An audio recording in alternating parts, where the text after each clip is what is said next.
Chapter 10. Traces. Maomao still hasn't come back. That was the gist of the letter that had arrived for Jinshi the night before. It had been worded more elaborately than that, formality demanded as much, but there had been an unmistakable urgency to the handwriting. He assumed the writer had been the Jade Pavilion's chief lady-in-waiting, meaning she must have been frazzled indeed. This was the woman whom his own nursemaid Suiren had praised as highly capable after doing a stint at the Jade Pavilion when Jinshi took Maomao back for a while. To be perfectly honest, Jinshi thought the girl would be fine on her own for a night. She slipped out from time to time, he'd witnessed it himself more than once, but she was usually back by morning. Which was why he found this entire thing surprising. When he arrived at the Jade Pavilion, the longer-serving ladies-in-waiting watched him apprehensively. They were going through the motions, but they seemed distracted. The newer girls, however, were working industriously. He entered the living room to find consort Gyokuyu reclining on a generous couch. Princess Lingli was playing in another room. The chief lady-in-waiting, hougong, was there, her face set. Gyokuyu held a folding fan in front of her mouth, though she looked more or less as she usually did. "You look well, milady," Jinshi said. "Hardly," Gyokuyu replied, making clear that she was not going to waste any time on formalities. Evidently, she was less phlegmatic about the situation than she appeared. "I thought you must have absconded with her again, but it seems I was wrong about that, at least. Honestly, milady, have I ever done anything so rude?" The truth was, Jinshi shared her disquiet. "I wonder if she's gone and stuck her nose into some new dangerous goings-on," Gyokuyu said. "Do we know what she was doing?" "Yes, until noon the day before yesterday," hougong broke in. She explained that Maomao had gone to the medical office to prepare the mugwort for the moxibustion. Luo Men had explained about his list of health-related provisions for the rear palace, and said Maomao had been very much in favor of the idea. "So perhaps she went to the Institute for Practical Studies," Luo Men had said, and the old eunuch who ran the place confirmed that Maomao had in fact been there. But after that, it was as if she had vanished. She had gone to get the mugwort, then proceeded to the school. Where had she gone after that? "I can only think she was caught up in something," hougong said. She looked calm enough, but there was a hint of distress in her manner, and an evident desire to defend Maomao. "I checked the most suspicious places, but there was nothing." And hougong was, after all, Gyokuyu's serving woman. She couldn't go making a commotion on her own. She had to rely on Jinshi. Jinshi crossed his arms and grunted. It was hard to imagine anything that would inspire Maomao to disappear of her own accord. She could be brusque at times, but she understood her place. Likewise, she had a way of underestimating her own value, but she certainly knew that simply leaving her mistress without permission would bring down punishment. There was either some specific circumstance preventing her from coming home, or else she had simply been rendered incapable of returning. It was the worst thing he could think of. "Do you suppose anyone had some kind of grudge against her?" Gyokuyu inquired. With more than 2,000 women and 1,000 eunuchs at the rear palace, there were bound to be one or two people a person didn't get along with, and sometimes such differences could conceivably spill over into actual harm. "Grudges? Against her?" "Plenty, I assume," hougong said. They all fell silent. The fact that no one could deny it was unsettling. Some of the women of the Crystal Pavilion, particularly, probably had it out for Maomao. Maomao wouldn't be able to resist physical force, Gyokuyu said. The young lady was quite well versed in poisons, but she was small and not physically strong. If a whole group attacked her, she'd be dead. "Yes, that's true," Gaoshuren said, his brow furrowing. "But I somehow doubt she would travel to the next life alone." They all fell silent again. Everyone in the room knew Maomao well enough to know that even in the face of physical violence, she wouldn't go quietly. She would set that mind of hers working and find some way to take at least one of her attackers with her. At present, however, there's no discernible reason for her disappearance, and that means she will have to be punished, Jinshi said.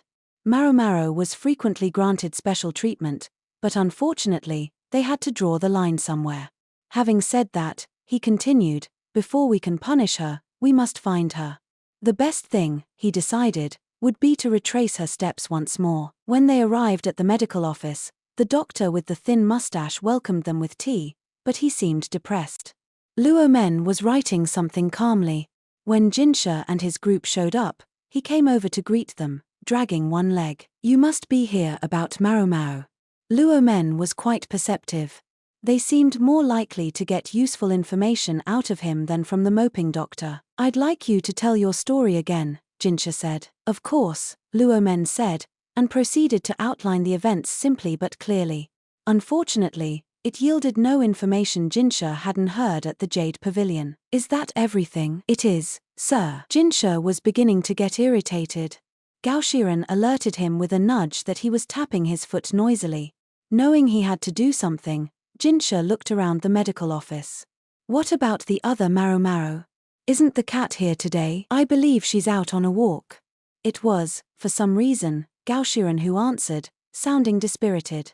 Jinshi was aware that his attendant had been quietly bringing a fish along each time they came to the rear palace recently. Jinshi had thought petting that furball might help him feel a little better of all the times for her not to be here. "Usually, this is about when she comes around to beg for food," the doctor said. "True, she is a little late," Luo Men agreed.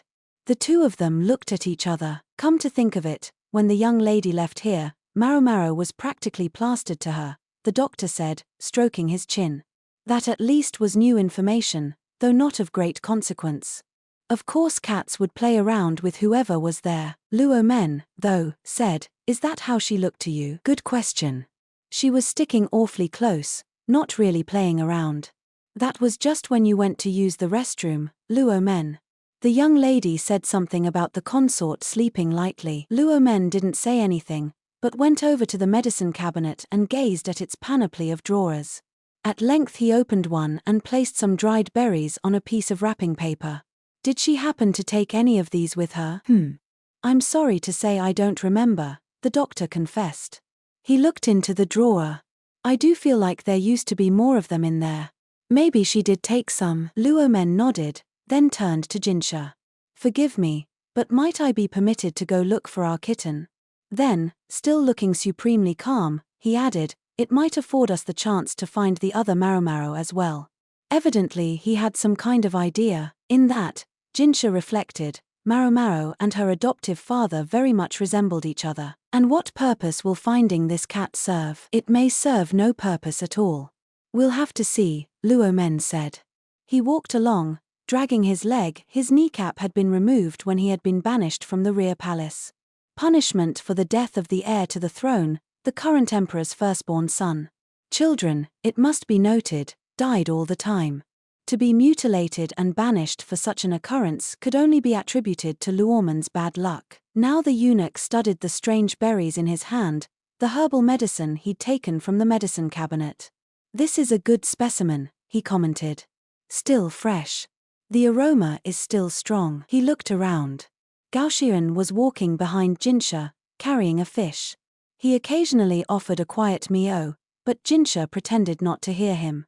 If Basin had seen his father this way, the blood would have drained from his face. Gaoshiren did everything he could to play the serious father in front of his son. The other eunuchs split up to look for the cat. "Cats' territories typically aren't that large," Luo Men said.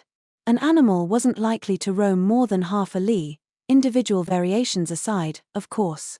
They might range a little farther when in heat, but our kitten is still young enough that we may not have to worry about that." However, he was interrupted by a voice from behind.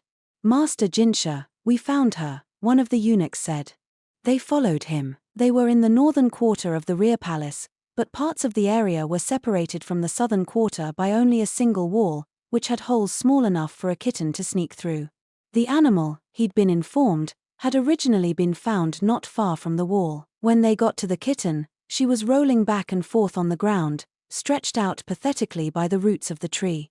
The roots showed signs that she'd scratched at them, and some small berries lay on the ground beside her. Jinshi crouched down and scratched Maomao under the chin. She squinted with pleasure, then turned over and went to sleep. "So she's been sleeping?" Jinshi asked. It looked almost as if she was drunk. "Look at these," Luo Men said, picking up some of the berries. They resembled the medicine he'd brought along. He looked at them closely, then studied the scratch marks on the tree.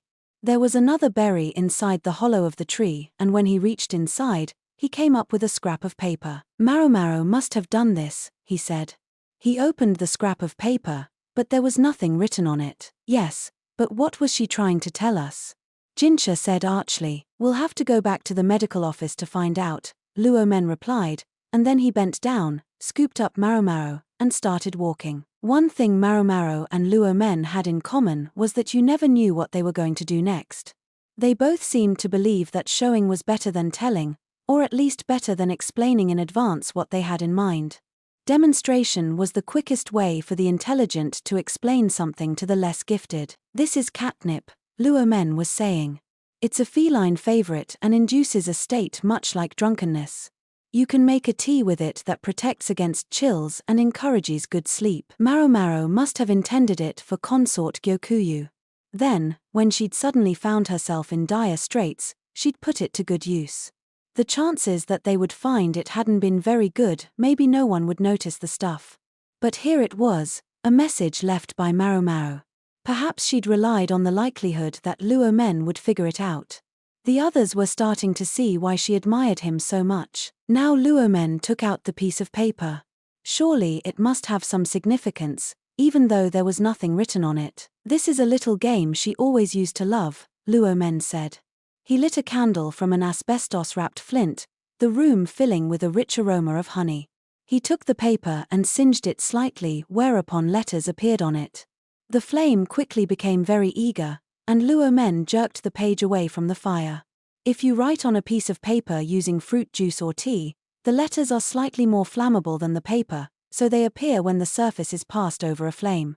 On this occasion, it would appear she used alcohol. Ah, yes, she did take some of our distilled spirits with her, the doctor piped up. It would have been nice of him to mention that sooner. In any case, that meant that the writing caught fire first, making it visible.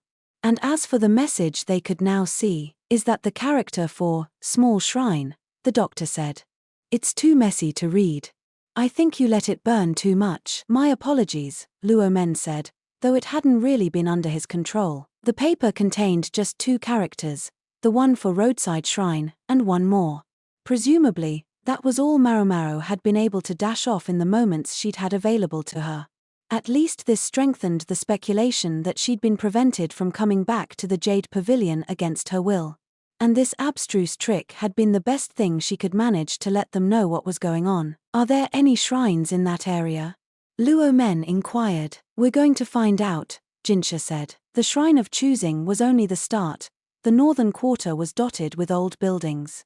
There could very well be a shrine or two there, but even Jinshi, who'd been in and around the rear palace for years, couldn't be sure. Then there was the other character on the piece of paper, tantalizingly almost legible. It was a bit of a shapeless blob. Perhaps Maomao had tried to use a simplified form to save time. It didn't help that whatever she had written had been partially blackened by the flame. What could it be? Jinshi muttered. I'm afraid I haven't the slightest, the doctor said. Maybe they should try the Jade Pavilion. Gyokuyu or the others might be able to shed some light on it. I don't know how much hope we can hold out, though, Jinshi said. I wonder. Luo Men blew out the candle and calmly put it away. He seemed unhurried, in contrast to the fidgety, anxious doctor. Are you not worried about her? Jinshi asked. Could Luo Men, despite his gentle appearance, actually have a heart of stone? Worried? I am. But I will simply do what I can do. I wouldn't want the tasks I must attend to suffer because I was in a tizzy. He began taking out some medicines. Besides, I once went an entire year without a word from her. Jinshi was quiet. Luo Men must have meant the year after his daughter had been taken by the lady hunters. What could Jinshi do in the face of such a remark but keep his peace? He thought back to when Maomao had been a maid, working away, unable to communicate with the pleasure district. It made him realize that father and daughter did share some strange commonalities. He could see that even without Maomao here, he needn't worry about consort Gyokuyu. If she wanted a food taster, he was prepared to offer Suiren again. He imagined there was a good chance that the Jade Pavilion's ladies would reject that idea, however. Hongyang herself had looked practically terrified. Jinshi left the medical office, moving quicker than usual as he made for Gyokuyu's residence. Master Jinshi, Gaoshuren was looking at him sourly. I know. He slowed down to a regal walk, greeting the occasional smiles from the women who passed by with graciousness, the perfect noble. Sloppy writing, hougong remarked, scrunching up her brow. I would say more like written hurriedly, without the time for careful calligraphy. The scorches don't help, but the characters themselves are a bit blobby. This cool assessment came from Gyokuyu. Princess Lingli was by her feet, playing with wooden blocks. The consort grumbled. I wonder what it could say. I think it looks a little like the character for wings. No. The bottom half of the character isn't crowded enough for that. Yes, but Maomao's writing has always had a certain, peculiar charm. Well, then maybe a fresh set of eyes, or 3, could help to decipher the writing. Hougong promptly summoned the other ladies-in-waiting. However, even Yinghua, Guiyuan, and Ailin weren't able to agree on what they were seeing. Oh, I think it says next. That's close, but I don't quite think so. Yeah, I feel like there's more to it than that. Then the lady-in-waiting with the white hairband spoke up. It looks like wings or next to me too. I agree with my sister, said the woman with the black hairband. The last of them, the girl with the red hairband, was staring at the paper as if her gaze might burn a hole right through it. Don't you think this says jade? She asked. That character certainly did look that way, a bit like a cross between the ones for wings and next. See here. It's a little swoopier than usual. Normally this stroke would be straight down. Yes, I could see it. But what do you suppose it means? Gyokuyu said. Is it a reference to the Jade Pavilion? The debate started immediately. Maybe, but what would be the point of referring to this place? Meanwhile, Seikiyu was scrunching up her nose. Shisui, she said suddenly. Everyone stopped and looked at her. She shivered under their collective gaze. What's that? You are, it's a name. The name of a maid who was with Maomao. It wasn't a particularly unusual name. It was frequently written with characters meaning purple and jade or otherwise offspring and jade. It could be the name of practically anybody in the rear palace. But Jinshi remembered someone else in connection with that character, Sui. I believe there was a girl called Xiaolan who was often with them, he said. He'd seen them together before. A palace woman with the aspect of a friendly squirrel. Much as he was surprised to realize Maomao was actually friends with some other girls. Find that serving woman, he commanded his eunuchs. They immediately left the room. Master Jinshi, Gaoshuren said. Suddenly, Jinshi realized his face was hard set, his fists clenched so tightly that his nails were leaving impressions in his palms. He tried to put his mask back on, but without much success. Sometime later, a shrine was discovered near where they'd found the kitten. A dilapidated construct tucked in the shadow of a storehouse, it might have remained hidden forever if no one had been specifically looking for it. The shrine, it turned out, was the entrance to a tunnel. A passage constructed out of one of the old, unused waterways. They learned one more thing, as well. There were no women registered in the rear palace with the name Seikiyu had come up with. Shisui was nowhere to be found, and one of the new eunuchs was missing too.